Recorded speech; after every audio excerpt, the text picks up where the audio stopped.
Hello everyone, welcome back. Today, I will be talking about the recent earnings of the four tech giants as shown in my screen. I will also be going into detail on why the share price moved in that specific direction. So, let's get started. First, let's start with Facebook. Facebook went up 6.53% after hours, is up around 9% on the week, and is up around 20% on the 3-month chart. So let's see why. Their earnings expected was $1.39, but in actuality it was $1.80.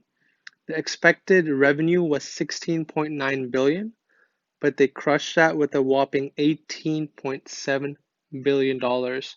So year over year, Facebook has around 11% growth. That's why, as we can see, it had a big spike after hours. Now let's talk about Google. As you can see, Google did not move much at all. It's only up 0.56% in comparison to Facebook, Amazon, and Apple. Let's see why. The earnings reported was $10.13. The expected was $8.71. It did beat by a good margin, but the revenue year over year has reduced down 2%. However, the quarterly revenue expected was 37.3 billion, and in actuality, the revenue was 38.3 billion. It was not a very massive beat, so therefore the market did not take it too bullish. As seen in the Robinhood app, we can see that it actually went down a couple of percents, but it had quickly recovered due to the fact of the other shares doing well. Another thing to note is that Google announced a $58 billion stock buyback for its Class A and Class C shares, which is usually bullish news. Now let's talk about Amazon stock. Amazon stock is up 5.63% after hours. It's up around 10% on the weekly chart and about 33% on the 3-month chart. So why did the stock go up 5.63% after hours? Well, because they destroyed expectations. The earnings expectations were $1.51, but in actuality, the earnings came to $10.30. They beat by over 7 times, which is the biggest beat I've seen a tech giant ever do in history. Their estimated revenue came out at $88.9 billion with the prediction of an $81.4 billion revenue. So what Amazon did was very interesting was they didn't beat as much on revenue than they did on actual earnings.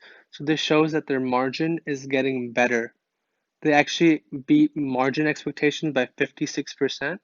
So it costs less for them to deliver and ship products in comparison to previous quarters, which is good for any company. Cost cutting and having your own supply chain really helps.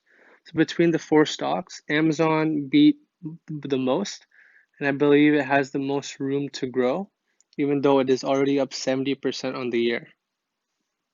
Lastly, let's talk about Apple stock.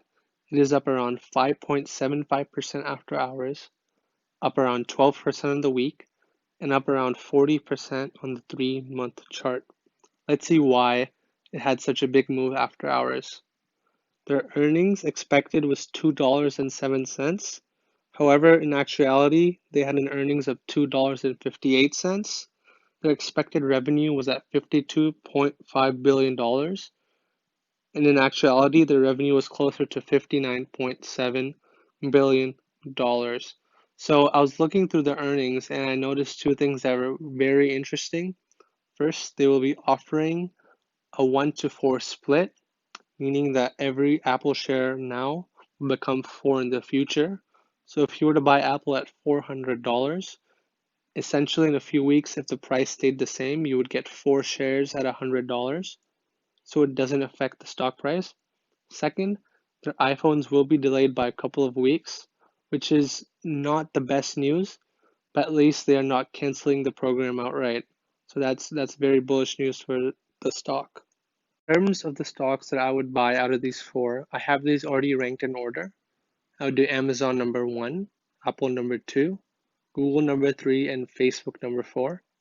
I like Amazon the best because they do have more growth potential, even though it's one of the biggest market cap companies.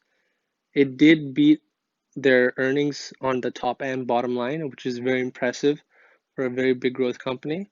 I also believe if the coronavirus does go ahead and go on linger forward, Amazon will still win.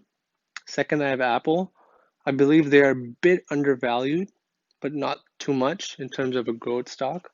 I believe that people will continue to buy iPhones and use Apple products.